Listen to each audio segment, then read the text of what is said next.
성도 여러분, 오늘도 예배에 참여해 주셔서 감사합니다. 주 안에서 늘 강건하시고 평안하시기를 기도합니다. 이제 다 같이 찬송가 39장 주 은혜를 받으려 찬양드리면서 수요 예배 시작하겠습니다.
예배를 위해서 제가 잠시 기도하겠습니다.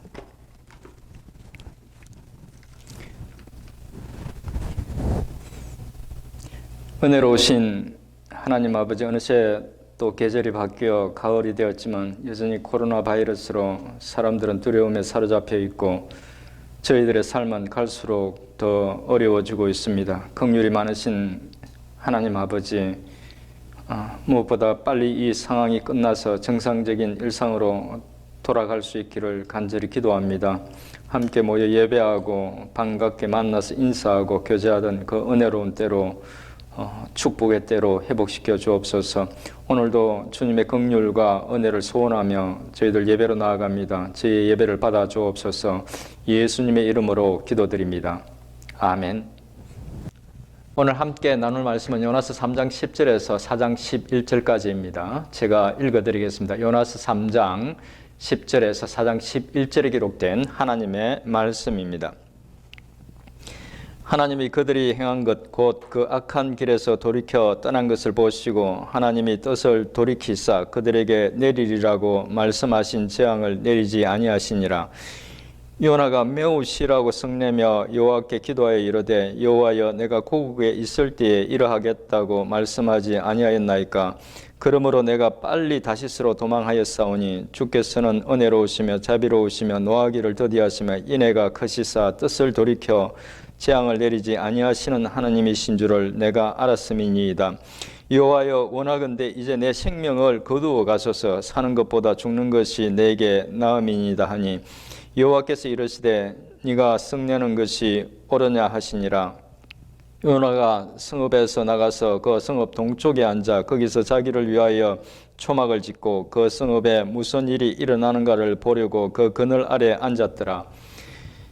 하나님 여호와께서 박능쿨을 예비하사 요나를 가리게 하셨으니 이는 그의 머리를 위하여 그늘이 지게 하며 그의 괴로움을 면하게 하려 하심이었더라. 요나가 박능쿨로 말미암아 크게 기뻐하였더니 하나님이 벌레를 예비하사 이튿날 새벽에 그 박능쿨을 갉아먹게 하심에 시드니라.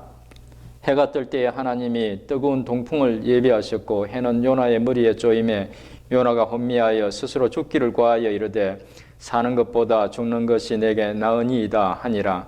하나님이 요나에게 이르시되 네가 이 박는 굴로 말미암아 성내는 것이 어찌 옳으냐 하시니 그가 대답하되 내가 성내어 죽기까지 할지라도 옳으니이다 하니라. 여호와께서 이르시되 네가 수고도 아니하였고 재배도 아니하였고 하룻밤에 났다가 하룻밤에 말라버린 이 박는 굴을 아꼈거든 하물며 이 큰 성읍 니느웨의 좌우를 분별하지 못하는 자가 12만여 명이요 가축도 많이 있나니 내가 어찌 아끼지 아니하겠느냐 하시니라. 아멘. 말씀을 나누기 전에 한 가지 부탁을 먼저 드리겠습니다. 다음 주에는 나훔수를 보게 될 것입니다. 미리 좀 읽어두시면 말씀을 이해하는 데 도움이 될 것 같아서 부탁드립니다. 지난주에는 요나서의 전반부 내용과 또 요나가 고기 뱃속에서 했던 기도를 살펴보았습니다. 오늘은 후반부의 내용과 본문 말씀을 중심으로 살펴보겠습니다. 2장의 마지막은 하나님께서 물고기에게 말씀하셔서 요나를 육지에 토해냈다는 것으로 끝이 납니다. 그렇게 물고기 뱃속에서 나온 요나에게 두 번째 하나님의 말씀이 임합니다. 두 번째로 임한 하나님의 말씀은 니느웨 성에 가서 40일이 지나면 니느웨 성이 무너지게 될 것이라는 것을 선포하라는 것이었습니다. 요나는 순순히 하나님의 말씀에 순종하여 하루 동안 니느웨를 다니면서 심판의 메시지를 사람들에게 외쳤습니다. 요나가 전한 메시지는 아주 단순했습니다. 40일이 지나면 니느웨가 무너지리라는 것이었습니다. 그런데 놀랍게도 사흘을 걸어야 할 그 큰 니느웨 도시에서 하루 동안 메시지를 전했는데 니느웨 사람들은 요나가 전한 메시지를 하나님의 말씀으로 받고 회개하기 시작했습니다. 니느웨 왕도 그 소식을 듣고 본인 스스로도 겸비한 자세를 취하면서 조서를 내려서 사람뿐만 아니라 짐승도 금식하게 하면서 하나님께 부르짖고 악한 길에서 떠나고 강포를 행치 말 것을 명령합니다. 하나님은 그들이 악한 길에서 돌이킨 것을 보시고 뜻을 돌이키사 그들에게 내리리라고 말씀하신 재앙을 내리지 않기로 하십니다. 말씀드린 이 내용은 오늘 본문 앞에 나오는 3장의 내용입니다. 요나서에는 이해하기 어려운 부분들이 몇 가지 있는데 그 큰 니느웨의 그 큰 성 니느웨 사람들이 회개한 것도 그런 것 같습니다. 니느웨 사람들은 왜 작은 속국의 한 선지자가 전하는 하나님의 심판의 메시지를 진지하게 받아들이고 회개하고 저하게해서 돌이켰을까요? 물론 근본적으로 회개의 마음을 주신 분은 하나님이시지만 당시의 역사를 살펴보면 하나님께서 그렇게 되도록 사회적 상황을 만드셨다는 것이 드러납니다. 역사가들에 따르면 요나가 사명을 받았을 무렵 아수르는 기근과 역병, 반란으로 어려움을 겪고 있었습니다. 또 대규모 계기 일식이 있어서 사람들이 큰 두려움에 사로잡혀 있었습니다. 그들은 이런 일들을 앞으로 닥칠 더욱 심각한 상황에 대한 전조로 여겼습니다. 이것은 곧 하나님께서 당신의 뜻하신 바를 이루기 위해서 그 모든 것들을 주관하고 계신다는 의미입니다.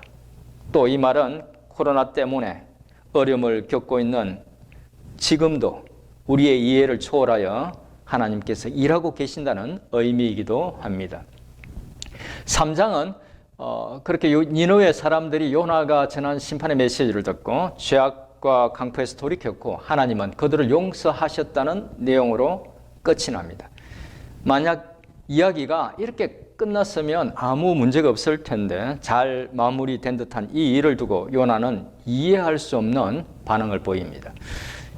그는 니느웨 사람들이 회개하고 악에서 돌이킨 것을 보고 또 하나님이 그들에게 내리실 심판을 내리지 않기로 하시는 것을 보고 매우 싫어하며 하나님께 화를 냅니다. 일반적으로는 선지자들이 하나님의 말씀을 대언했을 때 사람들이 무시하고 듣지 않아서 애타하는데 요나는 정반대로 니느웨 사람들이 말씀을 듣고 회개해서 죄악에서 돌이키고 하나님은 그런 그들을 용서하셔서 화를 냅니다. 선뜻 납득이 되지 않습니다. 그렇게 이해할 수 없는 화를 내면서 요나는 1장에서 분명하게 밝히지 않았던 하나님의 명령을 거부하고 도망쳤던 이유를 말합니다. 4장 1, 2절을 다시 한번 읽어보겠습니다. 4장 1, 2절입니다. 요나가 매우 싫어하고 성내며 여호와께 기도하여 이르되 여호와여 내가 고국에 있을 때에 이러하겠다고 말씀하지 아니하였나이까. 그러므로 내가 빨리 다시스로 도망하였사오니 주께서는 은혜로우시며 자비로우시며 노하기를 더디하시며 인애가 크시사 뜻을 돌이켜 재앙을 내리지 아니하시는 하나님이신 줄을 내가 알았음이니이다. 그 이유가 무엇이라고 말합니까? 그렇죠. 자신이 고국에 있을 때에 이렇게 될 것이라고 말하지 않았느냐는 것입니다. 그러니까 이미 이런 일이 있을 줄 알았기 때문에 자신이 다시스로 도망쳤다는 것입니다. 그러면서 2절 후반부에서 하나님이 은혜로우시며 자비로우시며 노하기를 더디하시며 인애가 크시사 뜻을 돌이켜 재앙을 내리지 아니하시는 그런 하나님이신 줄 알았기 때문이라는 말을 덧붙입니다. 이 말씀은 출애굽기 34장 6절 7절 말씀인데 요나는 성경의 말씀을 부분적으로 인용하면서 자신이 이전에 도망친 이유에 대해서 변명하고 또 지금 자신이 화난 이유를 정당화하고 있는 것입니다. 이렇게 요나가 하나님께 화를 내고 항변하는 것을 보면 비록 요나가 고기 뱃속에서 멋진 기도를 드렸지만 은혜로운 그런 기도를 드렸지만 그때에도 여전히 니느웨로 가서 말씀을 전하지 않으려 했던 어떤 근본적인 그런 문제는 해결되지 않았다는 것을 우리가 짐작할 수 있습니다. 그의 근본적인 문제가 무엇인지 나중에 따로 좀 더 살펴보도록 하겠습니다. 그런데 그렇게 하나님께 불평을 쏟아낸 요나는 4장 3절에서 이제 자신을 죽여달라고 말합니다. 이 말은 자신은 이 상황을 도저히 받아들일 수 없다는 것이죠. 하나님께 오기를 부르는 것입니다. 그러자 요나에게 하나님은 책망하지 아니하시고 그렇게 성내는 것이 옳으냐고 묻습니다. 자신의 행동이 옳은지를 생각해 보라는 것이죠. 요나의 대답이 기록되어 있지 않지만 죽여달라고까지 했던 요나를 생각하면 자신이 옳다고 하면서 하나님께 대드는 모습을 보였지 싶습니다. 아무튼 그렇게 하나님과 대화를 끝낸 요나는 또 이해하기 어려운 일을 합니다. 그는 성읍 동쪽에 초막을 짓고 그늘에 앉아 그 성읍에 무슨 일이 일어나는지 지켜봅니다. 하나님께서 뜻을 돌이켰다는 것을 알고도 요나는 왜 니느웨를 떠나지 않고 니느웨를 지켜보고 있었을까요? 비록 뜻을 돌이키시겠다고 말씀했지만 그래도 악한 니느웨 사람들에게 하나님께서 어떤 징벌을 내리지 않으실까 기대하는 마음이 있었겠죠. 그들을 봐주지 않기를 바라는 마음이 있었을 것입니다. 어쩌면 하나님이 그렇게 하시면 안 된다는 그런 시위를 하고 있는 것인지도 모릅니다. 그렇게 초막을 짓고 지켜보고 있을 때 하나님께서는 요나를 위해서 박능쿨 하나를 예비하셔서 그늘을 만들어줍니다. 그리고 요나가 그 그늘로 기뻐하고 있을 때 이번에는 벌레 한 마리를 예비하셔서 그 박능쿨을 갉아먹게 만듭니다. 그러자 박능쿨은 금방 시들고 또 예비하신 뜨거운 동풍이 요나의 머리에 쪼이게 됩니다. 그러자 요나는 고통스러워서 다시 하나님께 사는 것보다 죽는 것이 낫다면서 죽기를 구합니다. 상당 부분 자신이 자초한 어려움이지 싶은데 요나는 하나님께 어려움을 해결해 달라고 구하지 않고 그냥 자신을 죽여 달라고 합니다. 한껏 반항하는 것이죠. 그때 하나님은 요나에게 또 묻습니다. 네가 이 박능쿨로 말미암아 성내는 것이 옳으냐? 그러자 요나는 또 하나님께 당돌하게 자신이 화가 나서 죽을지라도 옳다고 대꾸합니다. 보통 성질머리가 아닙니다. 요나의 그 말에도 하나님은 참으시고 요나에게 다시 조용히 묻습니다. 4장 10절, 11절의 말씀을 같이 읽어보도록 하겠습니다. 4장 10절, 11절 말씀입니다. 여호와께서 이르시되 네가 수고도 아니하였고 재배도 아니하였고 하룻밤에 났다가 하룻밤에 말라버린 이 박능쿨을 아꼈거든 하물며 이 큰 성읍 니느웨에는 좌우를 분별하지 못하는 자가 12만여 명이요 가축도 많이 있나니 내가 어찌 아끼지 아니하겠느냐 하시니라. 요나서는 하나님의 질문에 대한 요나의 대답도 없이 끝이 납니다. 특이한 결말이지만 요나가 하나님의 질문에 어떤 대답을 할 수 있을 것 같지도 않습니다. 이상에서 오늘 본문의 내용을 간략하게 살펴봤습니다. 이제 오늘 본문과 함께 요나서를 읽으면서 생각해야 할 부분들 중에서 세 가지만 잠시 살펴보겠습니다. 첫째로 요나는 도대체 왜 자신이 죽는 것이 더 낫다고 할 만큼 화가 났을까 하는 것과 그 화가 의미하는 바를 생각해 보겠습니다. 표면적으로는 두 가지 이유인 것 같습니다. 하나는 4장 2절에 나오는 내용으로 요나는 무엇보다 하나님께서 니느웨 사람들에게 회개할 기회를 주고 회개하면 용서하는 것 자체가 싫었던 것입니다. 요나는 그들의 악한 죄에 대해서 하나님께서 엄중하게 심판하기를 원했던 것이죠.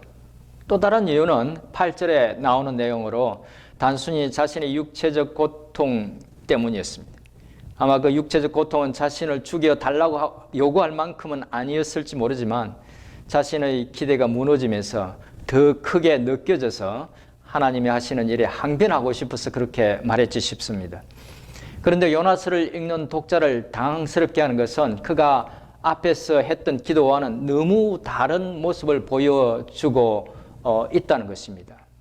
어떻게 그런 은혜로운 기도를 하고 얼마 지나지 않아 하나님께 그렇게 화를 낼 수 있을까 하는 것입니다. 그것도 옳아 보이지 않는 이유로 말입니다. 그것을 이해하기 위해서는 드러난 이유를 좀 더 깊이 살펴볼 필요가 있습니다. 첫 번째 이유는 하나님이 니느웨 사람들에게 은혜를 베푸는 것 자체가 싫었기 때문이라는 것이 드러났습니다. 물론 요나는 자신이 그럴 수밖에 없는 충분한 이유가 있었습니다. 역사적으로 볼 때 아수르는 다른 어떤 제국보다 악랄한 짓을 많이 했습니다. 악한 짓을 참 많이 했습니다. 이스라엘 민족에게도 그랬기 때문에 요나는 그들이 마땅히 하나님의 심판을 받아야 한다고 생각했던 것이죠. 니느웨 사람들의 회개와 하나님의 용서는 자신의 이런 생각, 신념에 반하는 것이었습니다. 우리는 요나가 가진 문제의 본질을 여기서 발견할 수 있습니다. 그는 심판받을 자는 반드시 심판을 받아야 한다고 생각했고 그 신념은 하나님의 계획과 뜻보다 더 중요한 것이 되었습니다. 다른 말로 하면 하나님의 계획과 뜻보다는 자신의 신념을 더 우선시했던 것입니다. 자신이 바라고 원하던 것이 하나님보다 더 중요한 것이 되었던 것입니다. 그러고 보면 그는 자신의 생명을 죽음에서 구해 주신 것에 대해서 감사는 했지만 그 죽음의 문턱에서도 자기가 옳다는 생각을 바꾸지 않았던 것입니다. 그래서 그렇게 아름다운 기도를 드리고도 하나님께 분노하는 이해할 수 없는 모습을 보였던 것입니다. 요나의 이런 모습 어디서 본 듯하지 않습니까?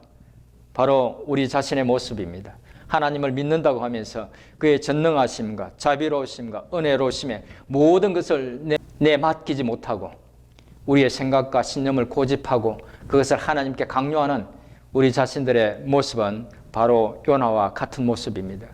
우리는 하나님을 믿는다고 하면서 하나님의 뜻과 계획보다는 더 중시하는 자신의 생각과 신념을 포기하지 못합니다. 그래서 종종 요나처럼 하나님의 뜻을 무시하기도 하고 하나님께 실망하고 심지어 분노하고 반항하기까지 합니다. 다르게 말하면 우리가 하나님을 섬기면서 그런 행동을 하게 되고 그런 감정을 갖게 되는 것은 우리 속에 요나처럼 하나님과 같은 혹은 하나님보다 더 귀하게 생각하는 어떤 신념이나 생각이 있다는 의미가 되기도 합니다. 그것이 무엇이든 그것은 우리 속에 있는 우상과 같은 것입니다. 하나님은 우리 속에 그런 것들을 없애기를 원하십니다.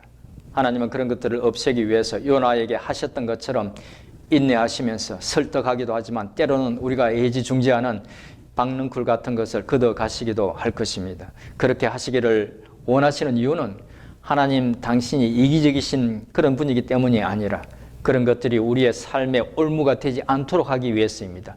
또 그렇게 할 때 우리가 하나님 안에서 참된 안식과 평안과 행복을 또 자유를 얻을 수 있기 때문입니다. 요나가 화를 낸 두 번째 이유는 자신이 아끼는 박능쿨이 시들어서 큰 육체적 고통을 당하게 되었기 때문입니다. 12만의 목숨이 달려있는 상황에서 많은 짐승들의 생명이 달려있는 상황에서 그는 자신이 아끼던 박능쿨과 자신이 당하고 있는 육체적인 고통만 생각했던 것입니다. 요나는 하나님의 선지자였지만 자기 중심적인 사람이었고 이기적인 사람이었던 것입니다. 이런 자기 중심적이고 이기적인 모습은 사실 그의 기도 속에도 어느 정도 드러납니다. 기도를 잘 읽어보면 참 아름다운 기도이긴 하지만 그 길지 않은 기도 속에 24번 정도 나라는 말이 나옵니다. 화를 낸 두 번째 이유 속에 감춰진 요나의 문제는 하나님께서 다루시고자 했던 그 문제는 그의 편협함과 이기심이었던 것입니다. 요나의 이런 모습 또한 우리 자신들의 모습과 크게 다르지 않다는 생각이 듭니다. 우리 또한 다른 사람의 아픔이나 불행, 어려움에 대해서 별로 관심이 없습니다. 당장 내게 닥친 불편함을 더 크게 생각합니다. 하나님께서는 요나의 그런 모습을 다루셨듯이 우리의 그런 모습 또한 다루실 것입니다. 정리하면 요나가 당돌하게 하나님께 드러냈던 그 분노 뒤에는 하나님의 뜻보다 우선시하는 우상에 가까운 요나 자신의 신념과 또 지극히 이기적인 면이 있었던 것입니다. 하나님은 고난을 통해서 요나의 그런 문제를 고치고자 하셨던 것입니다. 이제 두 번째로 요나서의 어떤 기록이 어떻게 성경으로 남게 되었을지, 그리고 그것이 의미하는 바를 생각해 보겠습니다. 요나서의 내용 속에는 요나 본인이 아닌 다른 사람은 알 수 없는 내용들이 많이 기록되어 있습니다. 게다가 선지자의 어리석고 부끄러운 부분까지 숨김없이 기록하고 있습니다. 이 말은 요나 자신이 기록된 내용을 다른 사람들에게 감추지 않고 그대로 말했다는 것이죠. 요나가 그렇게 고집을 부리고 반항하고 갈피를 못 잡는 선지자였음을 알 수 있는 것은 자신의 과오를 사실대로 고백했기 때문이라는 것입니다. 그러니까 선지자 요나 본인의 이야기를 했기 때문에 다른 사람들이 알 수 없는 부분에 대해서 말할 수 있었다는 것입니다. 그리고 자신의 어리석음과 부족함을 그대로 드러냈다는 것은 정말 또 다른 중요한 의미를 담고 있습니다. 만약 자신의 부끄러운 허물과 죄를 낱낱이 말할 수 있다면 그는 자신이 하나님 앞에서 저질렀던 일들을 이미 죄와 허물로 인식했다는 것을 의미합니다. 만약 그런 것들을 죄와 허물로 인식하지 못했다면 그는 그런 부끄러운 자신의 일들을 자세하게 남들에게 말하지 않았겠죠. 그렇게 요나가 자신의 잘못을 인정할 수 있다면 그는 또한 하나님의 마지막 질문을 들었을 때 자기의 잘못을 깨닫고 하나님 말씀이 맞네요 라고 수긍했을 것입니다. 그리고 그는 이제 크고 놀랍고 은혜로운 하나님의 실제 모습을 더 깊게 이해하게 되었을 것입니다. 그러고 보면 요나는 자신이 아끼던 박능쿨을 잃고 나서야 자신의 허물과 죄를 볼 수 있었고 하나님은 그 박능쿨을 뺏고 나서야 요나를 깨우칠 수 있었던 것입니다. 하나님은 고난을 통해서 요나를 교훈하셨고 요나는 고난을 통해서 하나님을 더 깊이 알게 되었던 것입니다. 마지막으로 생각해 볼 것은 요나라는 한 개인의 신앙 여정을 통해서 드러나는 신앙 여정의 단면입니다. 요나는 하나님의 명령을 거부하고 도망치다가 물고기 뱃속에서 하나님의 은혜로 살아납니다. 그렇게 살아났으면 하나님께 전적으로 순종하고 따를 것 같은데 그렇지 않습니다. 여전히 해결하지 못한 문제를 안고 하나님의 일을 합니다. 자신의 뜻대로 되지 않아서 하나님께 항변하고 하나님의 뜻도 물어보지 않고 초막을 짓고 니느웨 사람들에게 닥칠 불행을 기대하면서 지켜봅니다. 그러다가 자신이 심어 기르지도 않았던 박능쿨 하나를 보고 기뻐하며 낙으로 삼다가 없어지자 감히 하나님께 화를 내면서 그야말로 악을 쓰며 하나님께 덤빕니다. 이런 요나의 모습을 보면 마치 우리의 신앙의 단면을 보는 것 같습니다. 그럴듯한 모습으로 신앙생활을 하지만 하나님의 뜻보다는 자신의 뜻을 고집하고 자신의 평안과 유익만을 쫓아갑니다.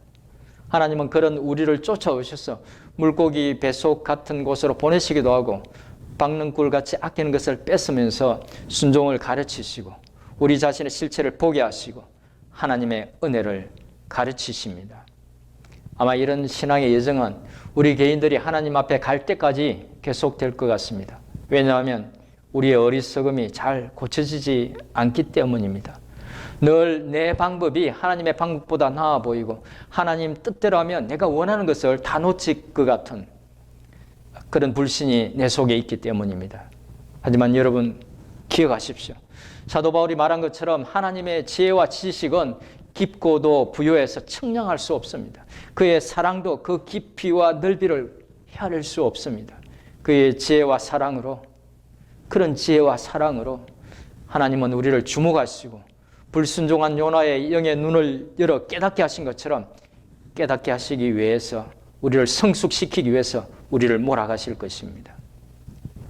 우리가 항복할 때까지 우리가 자신만 생각하지 않고 눈을 들어서 다른 사람들을 생각할 때까지 우리의 정체성의 근거를 우리의 신념이나 우리 가진 것에 두지 않고 오직 하나님 당신께 둘 때까지 고기 뱃속 같은 곳을 들락거리게 하시고 아끼는 박능쿨 같은 것을 가져가시기도 할 것입니다. 그런 시행착오를 최소로 하는 방법은 바로 요나가 요나서를 통해서 주는 교훈을 깊이 생각하고 받아들이는 것입니다. 요나가 자신이 저질렀던 모든 부끄러운 허물과 죄들을 드러내면서 오고 가는 세대에게 전하고 싶었던 메시지가 바로 이것입니다. 요나서를 통해서 주시는 교훈을 깨닫고 하나님의 품으로 나아감으로 하나님 당신께서 주시고자 하는 은혜와 축복을 풍성히 받아 누리는 우리 모두가 될 수 있기를 주님의 이름으로 축원드립니다. 기도하겠습니다. 살아계신 하나님 아버지, 요나서의 말씀을 통해서 저희를 교훈해 주셔서 감사합니다. 주님, 삶의 여러 가지 일들을 통해서 저희를 교훈해 주실 때 그 의미들을 빨리 깨달아 알게 하셔서 하나님이 주신 귀한 시간들 허비하지 않고 의미 있게 가치 있게 쓸 수 있도록 은혜를 베풀어 주옵소서.